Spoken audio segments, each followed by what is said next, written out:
Good morning traders hotline में आप सबका स्वागत है। अगले आधे घंटे कोशिश होगी जो आपने तमाम क्वेरीज हम तक पहुंचाने की कोशिश करी आवाज के तमाम सोशल मीडिया प्लेटफॉर्म्स के थ्रू, उन क्वेरीज को सॉल्व करें। मदद करने के लिए आज मार्केट एक्सपर्ट सर्वेंद्र श्रीवास्तव साहब होंगे। Sarvendra, welcome on the show. Good morning. बस बातचीत की शुरुआत करेंगे। पहले आज फ्राइडे की सुबह की टॉप हेडलाइंस। बाजार में बड़ी गिरावट, सेंसेक्स 800 पॉइंट टूटा, निफ्टी 25,000 के नीचे फिसला। बैंक निफ्टी भी 1% दबाव में। मिड कैप स्मॉल कैप शेयरों में भी भारी बिकवाली। बाजार में सभी सेक्टर्स में बिकवाली। सरकारी बैंकों में सबसे ज्यादा दबाव। एसबीआई, कैनरा, आईओबी, पीएनबी 3% टूटे। एनर्जी, ऑटो, मेटल शेयरों में भी दबाव। गोल्डमैन सैक्स की नेगेटिव रिपोर्ट के बाद वोडाफोन आइडिया का शेयर 10% लुढ़का। ₹2.5 के दिए लक्ष्य। गोल्डमैन सैक्स बोला अगले 3-4 साल में 3% तक गिर सकता है market share. Negative cash flow को लेकर भी जताई चिंता। खबरों वाले शेयरों में आज एक्शन। सऊदी वाटर अथॉरिटी से 2700 करोड़ का ऑर्डर मिलने से वाटेक वबाग 4% ऊपर। इधर हाईवे माइनिंग वेंचर के ऐलान से ड्रीम फोक्स 9 महीने की ऊंचाई पर पहुंचा, शेयर 5% ऊपर। और भारतीय बाजारों का दुनिया में डंका। एमएससीआई इमर्जिंग मार्केट इंडेक्स में पहली बार चीन को पीछे छोड़ा। भारत का वेट बढ़कर हुआ 22% से ज्यादा।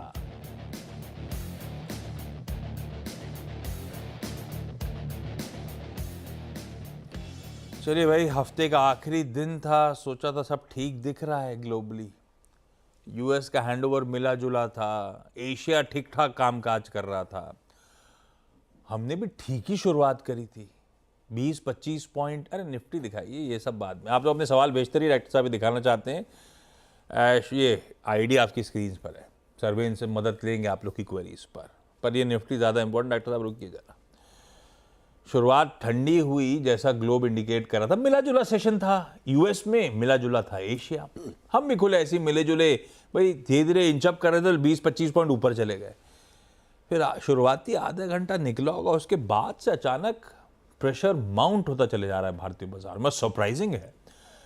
3/4% से ज्यादा का दबाव। 200 पॉइंट की कमजोरी के साथ अब इस समय निफ्टी कामकाज करता हुआ आपको नजर आएगा। और दिक्कत है, ये चौतरफा ऐसा मूड बिगड़ा हुआ है। शुरुआत में जब दबाव आ रहा था तो लगा एक आध स्टॉक है, हैवीवेट है, कुछ चुनिंदा, उनसे प्रेशर आ रहा है। पर अब वो अक्रॉस द ब्रेथ मार्केट्स में फैलता हुआ आपको नजर आएगा। बैंक निफ्टी 3/4% से ज्यादा कमजोर। ब्रॉडर मार्केट्स, मिड कैप 1% का दबाव है। ब्रेथ स्क्रीन पर रख देता हूं, वही बाजार का सबसे अच्छा बैरोमीटर है, मूड दिखा देता है। 1:3 का रेशियो है। एक बढ़ रहा है तो 3 स्टॉक्स कमजोर हैं। मोटा मोटी 70-75 स्टॉक जितने ट्रेड हुए सब लाल में इस समय। यह मामला गड़बड़ाता चले जा रहा है। यह दिक्कत आज के सेशन की। सर्वेंद्र, हाय, गुड मॉर्निंग।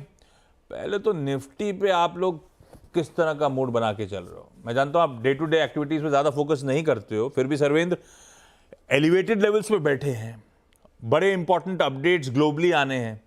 ऐसे में आप लोग क्या कुछ हल्का होकर ऑलरेडी बैठे हुए हो? आप लोग को चार्ट्स पे क्या नजर आ रहा है? क्या और दमखम है, अपटिक्स हैं? क्या ये टेक्सचर बाय ऑन डिप्स का है या नहीं? बहुत बहुत नमस्कार आशीष जी, और दर्शकों को भी बहुत बहुत गुड मॉर्निंग, नमस्कार। देखिए, हफ्ते का एंड है और हम शो काफी दिन बाद साथ में कर रहे हैं, बट नीरज जी हैं, विपिन जी हैं, जिनके साथ रेगुलर कर रहे हैं, उनको थॉट मेरा थोड़ा ज्यादा क्लियर रहेगा क्योंकि वो रेगुलरली टच में, मतलब रेगुलरली उनके साथ टच बेस हो रहा है। तो देखिए, थॉट यही रहा है लास्ट 2-3 हफ्तों से कि पहले हमने कहा था जब 24,600 24,700 का ब्रेकआउट हुआ था कि 25,200 तक की जगह है। फिर हमने उस टारगेट्स को थोड़ा मॉडिफाई किया, हमने कहा ठीक है 25,300 25,400 तक की भी जगह है। तो उन एरियाज के आसपास 25,400 फ्यूचर तो गया, स्पॉट थोड़ा से नीचे रह गया, बट उन एरियाज के आसपास से ही मुनाफा वसूली रहेगी, ये क्लियर कट थॉट था। तो आई थिंक ये मुनाफा वसूली तो डेफिनेटली चल रही है, आ गई है। अब होल थॉट यही है कि क्या ये जो लार्जर रेंज थी 24,600 से, जिसको अब हम 24,600 से 25,300 तक पकड़ते हैं, अब क्या ये रेंज इन्वर्ट होगी? तो वो तो आई थिंक तब हमें पता चलेगा जब आई थिंक 24,600 24,500 के नीचे टिकने लगेंगे, तो डेफिनेटली और वीकनेस गहराएगी। बट फिलहाल ये 800 पॉइंट की रेंज की लोअर एंड की तरफ, ट्रेजेक्टरी की तरफ चलने की ये जो है ना, ये चाल उस तरफ की लग रही है। तो मुझे लग रहा है कि एटलीस्ट 24,600 24,700 ये और अभी नीचे में बाकी है, और ऊपर के जो लेवल्स हैं शॉर्ट टर्म, वो आई थिंक अपसाइड्स कैप्ड है, जो हमने पहले भी मेंशन किया कि हमें बहुत ज्यादा 24,400 24,500 के ऊपर अपसाइड्स नहीं लग रहे, इसलिए थोड़ा मुनाफा बांधिए। तो वही थॉट है, बट फिलहाल उस थॉट में अब ये लग रहा है कि हम नीचे की तरफ चल चुके हैं, तो 24,600 24,700 नेक्स्ट 1 से 2-3 दिन में यहाँ पे आएगा। लार्जर थीम भी वही है कि लार्जर रिस्क रिवॉर्ड्स उतने बढ़िया नहीं रह गए मार्केट को यहाँ पे अभी फिलहाल। तो आई थिंक थोड़ा अलर्ट यहाँ रहना बहुत जरूरी है, थोड़ा ड्राई पाउडर रखना जरूरी है। नेक्स्ट 1-2-3 महीने चैलेंजिंग रहेंगे, 2-3 बड़े इवेंट्स आ रहे हैं, इलेक्शंस है यूएस में, फिर अभी फेड की मीटिंग है, फिर ब्रिक्स की मीटिंग है, जो मैं हमेशा बोल रहा हूँ सबसे इंपॉर्टेंट मीटिंग जो है, आई थिंक ब्रिक्स कंट्रीज की जो मीटिंग है उसमें क्या होगा, जो सरगर्मी चल रही है, जो सुगबुगाहट चल रही है कि कोई करेंसी, तो वो देखना पड़ेगा कि कोई करेंसी लॉन्च हो रही है कि नहीं हो रही। तो ये सारे बड़े फैक्टर्स हैं, तो यहाँ पे अलर्ट रहना बहुत जरूरी है। मुनाफा जहां जहां आ रहा है थोड़ा बांधना, थोड़ा ड्राई पाउडर रखना भी जरूरी है। ड्राई पाउडर रखना जरूरी है, और ड्राई पाउडर रखना मतलब थोड़ा सा नकदी रख लेने का अपने पास। अरे नकदी नहीं होगी तो गिरावट में खरीदेंगे क्या? और लाइकलीहुड है कि थोड़ी सी गिरावट बढ़ सकती है सरवेंद के हिसाब से, तो इसीलिए वो कह रहे हैं थोड़ा सा नकदी, थोड़ा सा कैश रखे, डिप्लॉय करने का बढ़िया समय आप लोगों को मिलेगा। सवाल जवाब के सिलसिले की शुरुआत कर रहा हूं आज सुबह तड़के। अच्छा, मैं तो बाकी सरवेंद बहुत दिनों बाद अपन शो कर रहे हैं, मैं तो लगा था सरवेंद नाम ही नहीं पहचानेंगे तो कैसे चलेगा शो। अरे सर, खैर। ऐसा तो कभी नहीं होगा। मतलब अच्छा, एमनीजिया हो जाए, मेमोरी लॉस हो जाए, कभी सर पे चोट वोट लग जाए तो अलग बात है, बट अरे ऐसा ना हो आपके साथ, क्या बात कर रहे हो। अच्छा, सुबह से मैंने डाल दिया था टीजर पे सरवेंद 7 बजे के शो से कि अपन लोग आज मिलने वाले हैं और अपने सवाल पूछें सब लोग। जी पहला आया जोशी साहब का सवाल, अनिल जोशी ट्विटर पे, I would like to check and change my portfolio, who can help me. Joshi साहब, ये तो अभी सर्वेंद्र ऐसे बाजार के तमाम दिग्गज एक्सपर्ट्स, किसी से आप कंसल्ट करिए, वो आपकी मदद कर पाएंगे इसमें। अब इस प्लेटफॉर्म पे तो इस पे अपना पोर्टफोलियो डिस्कस कर पाऊंगा, आपका इंडिविजुअल स्टॉक्स पे जरूर चर्चा कर सकता हूं। आलोक सेनापति कह रहे हैं, सबके एक एक सवाल लूंगा, आप लोगों ने मल्टीपल क्वेरीज पूछी, मैं चाहता हूं ज्यादा लोगों की क्वेरीज फॉलो हो। सरविंद, अदानी एंटरप्राइजेस खोलिएगा। जी आलोक सेनापति कह रहे हैं, I have bought Adani Enterprises at 3,081 के भाव पे, क्वांटिटी क्या है ये मेंशन नहीं कर रहा है, कैसा लग रहा है इस समय समीकरण इसके, प्लीज शेयर योर व्यूज। देखिए, इनकी बातों से ये मान के चलते हैं कि ये लॉन्ग टर्म वाले हैं, 12 मान महीने लेते प्लस हैं, के, हाँ। 12 महीने प्लस के होराइजन वाले हैं, तो उसमें बेस्ट केस वर्स्ट केस देखना बहुत जरूरी होता है इसी साल का। इसी साल या पिछले साल से आप जब देखेंगे तो आई थिंक जो बेस्ट केस ये गया था, जो इसका हाई लगा 2022 में, वो था तकरीबन 4,4100 के आसपास। और उसके बाद जो इसने जो लोज रखे, जब इसकी खबरें आई और न्यूज़ेस आए, तो फिर ये तकरीबन 1,100 तक भी गया था। तो एक बहुत वाइड रेंज बना के बैठा है। इनके लिए एक यहाँ पे मैं एक रेड फ्लैग रेज कर देता हूँ कि इस पुल बैक में, जब निफ्टी ने मल्टीपल नए हाईज रखे, बैंक निफ्टी ने भी इससे अभी नहीं लेकिन 2-3 महीने पहले नए हाईज रखे, काफी सारे इंडाइसेस ने सबने नए हाई रखे लास्ट 2-3 महीनों में, तो यहाँ पे ये स्ट्रगल कर गया, ये 4100-4200 वाली रेंज में जा नहीं पाया, और ये 3600 के आसपास इसने दम तोड़ दिया। तो ये इसको ये बताता है कि ये जो मूव है, ये एक पुल बैक है। अभी इसकी नई तेजी पॉसिबली कंफर्म नहीं हुई है, क्योंकि ये पिछले लेवल्स को चैलेंज नहीं कर पाया। तो रिस्क है इनके लिए मेरे हिसाब से, यहाँ पे इनके भाव के आसपास ही है। मेरी राय तो रहेगी कि उछालों में निकले, क्योंकि महंगा लिया है। अगर 1000, 1200, 1500, 2000 में भी लिया होता तो मैं बोलता खड़े रहिए, लेकिन पुलबैक के एक्सट्रीम एंड पे लिया है, 80% पुलबैक होने के बाद लिया है, तो आई थिंक टाइमिंग खराब है इनकी। स्टॉक अच्छा हो सकता है, बट टाइमिंग खराब है।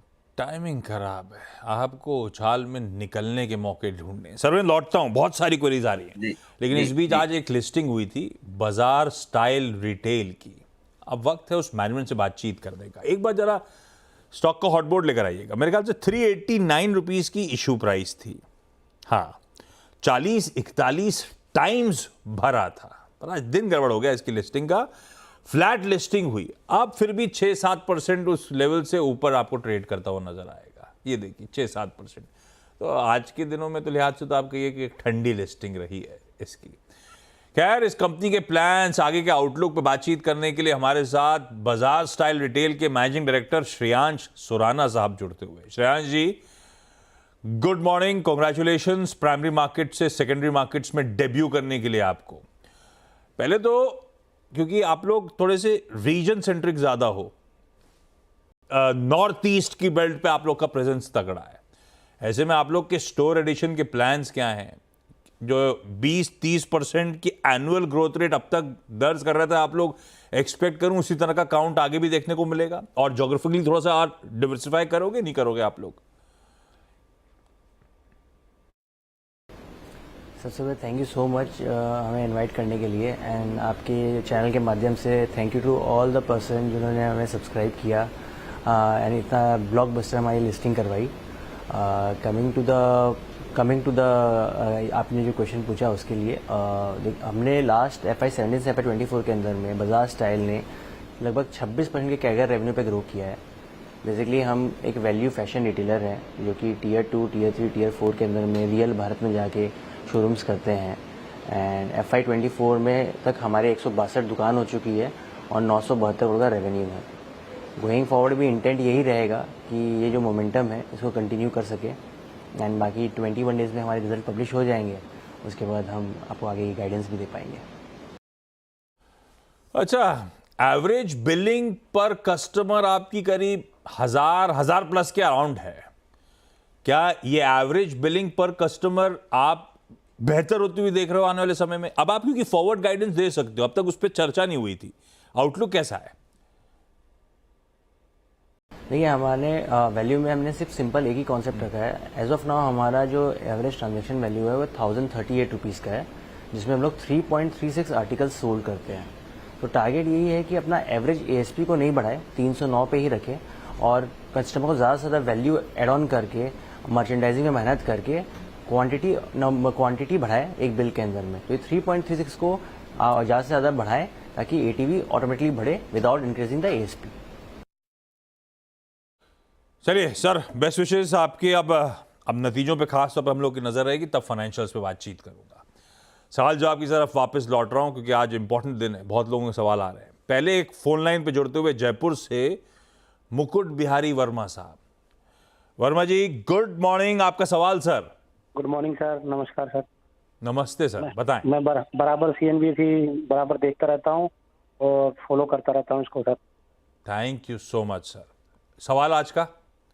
सर एक तो RVNL है मेरे पास, हाँ, जो एक सेकेंड, 115 शेयर्स 364 की खरीद, सही बोल रहा हूँ? जी बिल्कुल बिल्कुल बिल्कुल सर। हाँ, वो आ गया प्लेट पे। हाँ, तो पूछूं क्या? 200 रुपए का तो बढ़िया मुनाफा हो रहा है, मुनाफा बांधे या बने रहे, ऐसे पूछूं? हाँ जी हाँ जी। और दूसरा एक शेयर और है HAL का, 25 शेयर है। पहले इस पे आता हूं, पहले इस पे। सरविंद, क्या करना चाहिए RVNL?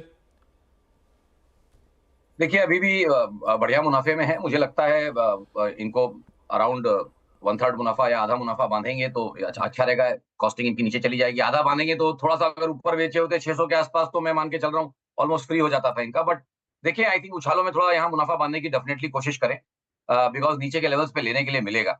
बहुत ज्यादा ओवरबॉट है और बहुत ज्यादा फैंसीड डार्लिंग बाजार का चेहता रहा है। तो ऐसे जगहों पे फिर क्या है, जब करेक्शन आते हैं तो 3-6 महीने फिर साइडवेज टू डाउन वाला फेज भी इनको देखना पड़ेगा। तो आई थिंक अभी तो पहला महीना ही है, अभी तो ऑलमोस्ट टॉप के आसपास ही है।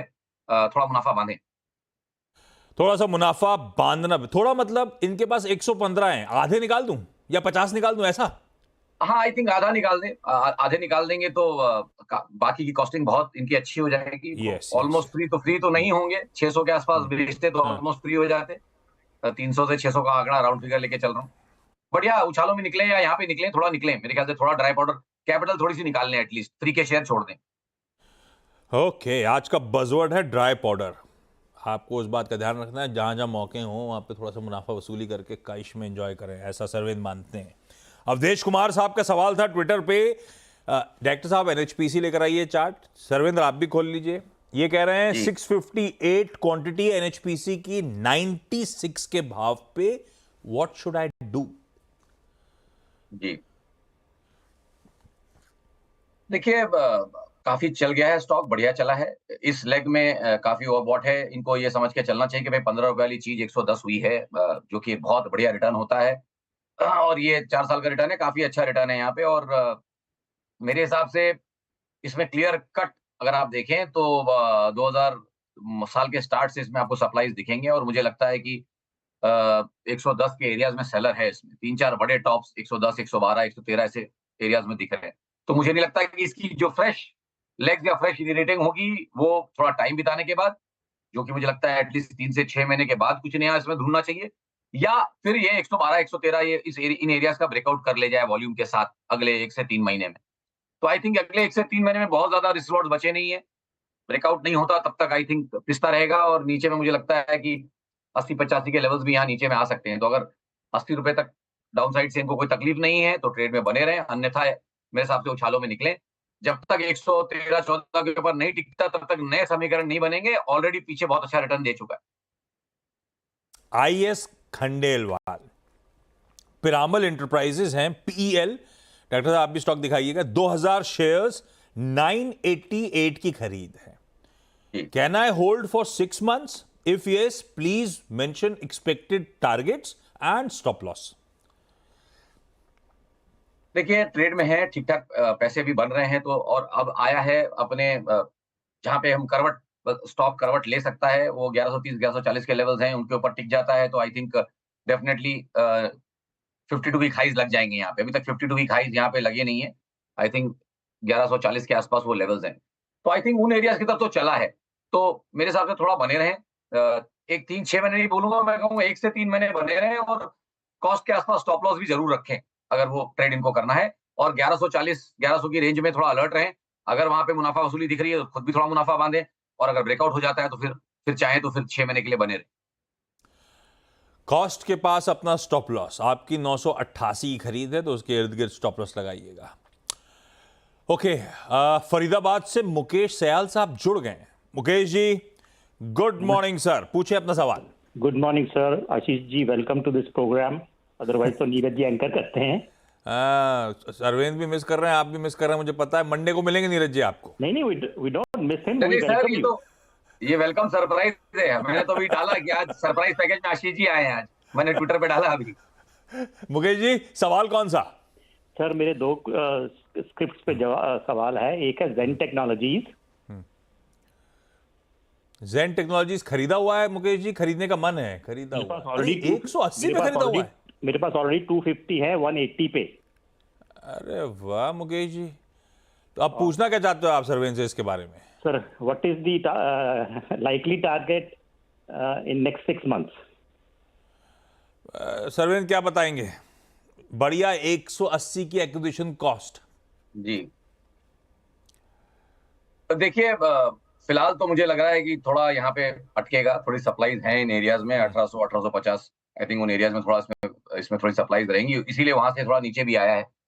और अब इसके केस में भी आई थिंक 1940 के आसपास मुझे हाइज दिख रहे हैं। आई थिंक उन एरिया 1970 के आसपास गया हुआ है। तो आई थिंक बड़ा इसमें करवट जो है वो एक 2000 के साइकोलॉजिकल मार्क के ऊपर ही आएगी। बट इनके लिए भी बात वही है कि देखिए बहुत चला हुआ स्टॉक है और लास्ट 4-5 सालों में देखिए 20-21 रुपए से चला हुआ स्टॉक है। तो आप और क्या इसमें लालच करना चाहते हैं मुझे नहीं मालूम। बहुत अच्छे आपके पैसे बने हैं, आपको थोड़ा प्रॉफिट यहाँ बांधना चाहिए मेरे हिसाब से। और आधा बेच लेंगे तो फिर आधा तो जीरो कॉस्ट का एकदम नेगेटिव कॉस्ट ऑफ कैरी हो जाएगी इनकी। तो मेरे हिसाब से आधा या 1/3 बेच लें तो थोड़े पैसे बने रहेंगे और इसी तरह का कुछ दूसरा ढूंढने की कोशिश करें। क्योंकि जितना बैगर ये 40 बैगर इनका ये हुआ है तो उतना 40 बैगर कुछ दूसरा भी ढूंढने की कोशिश करें, क्योंकि ये यहाँ से और 40 बैगर होने की प्रोबेबिलिटी कम हो जाती है। तो जिस तरह से इसको ढूंढा, पैसा साइड में निकालें और उसी तरह से दूसरा 40 बैगर ढूंढें अपने। और मुकेश जी, अगर ऐसा कोई मल्टी बैगर मिल जाए तो फोन लगाइएगा, हम लोग को बताइएगा। अच्छा, बढ़िया दूसरा रखिए। नहीं नहीं, एक बहुत सारे लोग इंतजार कर रहे हैं, गड़बड़ हो जाएगा मुकेश जी, सबको मौका मिलना चाहिए। अगली बार जुड़िएगा। परवीन राठी साहब ये कह रहे हैं जाइडस लाइफ, सर्वेंद्र जी जाइडस लाइफ का एक व्यू दें लॉन्ग टर्म। अब ये सोच के चल रहे हैं कि यार लॉन्ग टर्म मतलब 10-1 साल के लिए अगर रखना हो तो मेरी बाय प्राइस है 1230 की। 50 शेयर कैन होल्ड और नॉट, पता नहीं 50 शेयर हैं, 1230 की खरीद है, चाहते हैं कि लॉन्ग टर्म के लिहाज से सोचा हुआ है, रख लूं या नहीं रखूं, ये भी पहला जवाब चाहिए उनको, या और ऐड कर सकते हैं कि ये भी बता दो आप। देखिए बात इनकी भी यही हो गई कि good stock but may be bad timing. देखिए फार्मा का शेयर है 400 वाला, लास्ट 2-2.5 साल में 400 वाला आपको 1200 हो गया, मतलब 3x तो होके आया है। तो अब यहाँ से आई थिंक इनकी जो ट्रेड है वो थोड़ी लेट है। अगर इतना अच्छा इनको लगता था तो थोड़ा पहले इसमें अगर आते थे तो मेरे लिए भी जो मार्जिन ऑफ सेफ्टी जो है ना, यहाँ नहीं है इनको कॉल देते वक्त। अगर कहीं ये 800 के आसपास की भी लेन होती तो मैं बोलता कि चलिए बने रहिए, क्योंकि एटलीस्ट आप डीप इन द मनी है। मेरी राय तो इनको यहाँ ये रहेगी कि भाई देखिए काफी चला हुआ स्टॉक है, एग्रेसिवली एक टाइट स्टॉप लॉस जरूर लगाइए यहाँ पे, क्योंकि मुझे यहाँ से लग रहा है कि एक छोटा करेक्शन आपको वापस 850-900 तक लेके जा सकता है। ऐसा मेरा फिलहाल अभी एज ऑफ टुडे मानना है, जहाँ भी ये मुझसे सवाल पूछे। तो मेरे हिसाब से तो रिस्क है इनको, और अगर बेच देंगे यहाँ पे तो एक बार 800 साढ़े 800-900 के रेंज में वापस दोबारा लेने के लिए मिलेगा। जो मिलेगा वो बेहतर स्तर होंगे खरीदने के भाई साहब। जी मुकेश रजाक कह रहे हैं आप परेशान करते हो, अच्छे नहीं हो, अपने फैन पता नहीं कि आप जवाब तो देते नहीं हो। आप जवाब देने के लिए आज पहुंचो तो आपने सवाल ही नहीं पूछा। मुकेश जी सॉरी, मुकेश रजाक जी आप सवाल भेजो, मैं लूँगा, कोशिश करूँगा अगर मिल गया मुझे इस भीड़ में तो। और ये नवकार कॉरपोरेशन खोलिएगा, पंकज कुमार का सवाल है। 113 पे लिया हुआ है 700 शेयर्स, 2 साल के लिए होल्ड कर सकता हूं। पंकज पटना से सवाल पूछ रहा हूं। देखिए, अच्छा फिलहाल तो अच्छा ट्रेडिंग स्टॉक है, और है कम से कम 20% ये इन द मनी भी मोटा मोटी मुझे दिख रहे हैं। तो आई थिंक फिलहाल बने रहे ट्रेड में, एटलीस्ट 1 से 3 महीने बने रहे और फिर इसको रिव्यू करें 3 महीने के अंदर। बट जब तक ट्रेड में बने हैं, आई थिंक 120 के आसपास, 120 से नीचे 119-40 के आसपास एक स्टॉप लॉस भी रखें, कॉस्ट के आसपास ही रहेगा। तो एक मेंटली वो एक स्टॉप लॉस एरिया भी रिव्यू पॉइंट बना के रखें, और इन द मीन टाइम 1 से 3 महीना बने रहे। मुझे लगता है कि यहाँ पे 180-185 के स्तर तो एटलीस्ट ये अचीव करेगा। उस एरिया में जाएगा तब देखेंगे कि क्या करना है, बट फिलहाल बने रहे। एन ऑर्डिनरी बीइंग, ये इनकी ट्विटर आईडी है, नाम नहीं है बट ऑब्वियस, सवाल पूछ रहे हैं चेन्नई पेट्रोलियम के बारे में। खुद ही कह रहे हैं मैंने बहुत हाई प्राइस पे 1200 पे खरीद लिया जब डिविडेंड का यूफोरिया था, 3-4 महीने और होल्ड कर सकता हूं, प्लीज हेल्प। देखिए, राइट केस स्टडी है, इनकी केस स्टडी से सबके लिए है आगा कि भाई जो चीज आपको आती नहीं है, डिविडेंड स्ट्रिपिंग एक अपने आप में एक कला है। उसको करते वक्त बहुत सारी चीजें करनी पड़ती हैं, और ये स्टॉक एफएनओ में शायद मेरे ख्याल से नहीं है। तो जब एफएनओ में स्टॉक नहीं होता है तो ये काम थोड़ा और मुश्किल हो जाता है, डिविडेंड स्ट्रिपिंग। तो अब मैं तो इनको क्या बोलूं, यहाँ पे आई थिंक डेफिनेटली एक सप्लाई एरियाज में है, और मेरी राय तो रहेगी कि भाई उछालों में जाए तो जितना हो सके कोशिश करें, जितना कम से कम नुकसान में निकल सके निकले, क्योंकि ट्रेड ही इनका वो था नहीं जो एक करना चाह रहे थे। तो उछालों में मेरी राय रहेगी निकलें। और यहाँ पे मेरे पास कोई इनको क्लियर राय नहीं है, मेरे पास यहाँ पे बेचने की राय तो नहीं है, बट इनका ट्रेड ऐसा है कि इनको निकलना चाहिए ऊपर। बिल्कुल ठीक है। इरिडा खोलिएगा जी। किंशुक गर्ग का सवाल है। आईपीओ में मिला था, होल्ड है, डाउन ट्रेंड में चला गया, क्या करें? डाउन ट्रेंड में बहुत, एक आईपीओ में मिला मतलब सरविंद 31 का शायद इशू प्राइस था, 31 वाला माल है, 228 पे खड़ा हुआ है, थोड़ा सा गिर रहा है, तो सर थोड़ा सा चिंतित हैं, क्या करें? देखिए, ये सब एकदम जैसे मैंने बोला ना, कंसेंसस डार्लिंग प्लेस थे ये, जितने भी अगर आप देखेंगे तो जितने भी ये सब प्लेस थे उस समय, ये सब एकदम कंसेंसस में चल रहे थे, और रोज ही इन पे कहीं ना कहीं आपको इनके ऊपर चर्चाएं या इनके कॉल्स या ट्रेड कहीं ना कहीं दिख जा रहे थे। तो आई थिंक मेरे हिसाब से तो उतना इसमें ज्यादा डेटा नहीं है, बट फिर भी मेरे हिसाब से अगर लंबी अवधि का नजरिया है तो 1 से 3 महीने तो और बने रहे, उसके बाद एक बार चाहे तो दोबारा राय लें, बट फिलहाल तो मेरे ख्याल से इनको यहाँ बने रहना चाहिए। होल्ड करिए अभी सर, कोई दिक्कत ज्यादा अभी तो नजर नहीं आती है। बहुत सारी क्वेरीज आ रही हैं, किसी दिन सरवेंद के साथ अपन 9 से 3 पूरे मार्केट बैंड में यही करेंगे, तब भी शायद खत्म ना हो। Any day sir. हाँ बिल्कुल। तब भी खत्म ना हो, मैं बताना चाहता हूँ। इस तरह से क्वेरीज आ रही है सरवेंद इस समय सारे सोशल मीडिया प्लेटफॉर्म्स और ट्विटर में तो भरा हुआ है। खैर, लेकिन समय खत्म हो गया है। सरवेंद, थैंक यू सो मच जुड़ने के लिए, ब्यूटिफुली सारी क्वेरीज सॉल्व करने के लिए। Thank you sir. ब्रेक का समय, ब्रेक के उस पर आऊंगा तो एक क्विक मार्केट चेक ले लेंगे। दिक्कत में बाजार, नहीं बताऊं तो बेहतर है, पर कोई नहीं, बाजार दिक्कत में होगा, पर आई एम श्योर हमारे खिलाड़ी नंबर 1 जितने हैं ना, ऐसे बाजार में भी कुछ बेहतरीन आइडियाज आपके लिए ढूंढ के रेडी बैठे होंगे, और मदद करने के लिए सुमित भी जुड़ चुके हैं। ब्रेक के उस पार सुमित लेकर आएंगे आपके लिए खिलाड़ी नंबर 1। लेकिन लोग कहते हैं कि गणेश चतुर्थी इस महोत्सव के समय आप पूना जाइए, मुंबई जाइए, या आप उल्टा दिल्ली कैसे पहुंच गए इस समय? नहीं, गणेश चतुर्थी पे गणेश जी घर आते हैं तो हम घर पहुंच गए, सिंपल। उसमें क्या है। अच्छा, सुमित के साथ आ रहे होंगे, अभी तो 9 दिन की फेस्टिविटीज हैं, बॉम्बे आ रहे हो ना जल्दी आप? हाँ, जल्दी वापस मंडे को वहीं होंगे मुंबई में आपके साथ। बस तो मिल के फेस्टिविटीज एंजॉय करेंगे, मोदक खाएंगे। सुमित आप संभालिए भैया, बहुत दिक्कत में, बढ़िया बढ़िया ट्रेडिंग आइडियाज दीजिए ब्रेक के उस पार। सुमित के साथ देखिए खिलाड़ी नंबर 1। नमस्कार।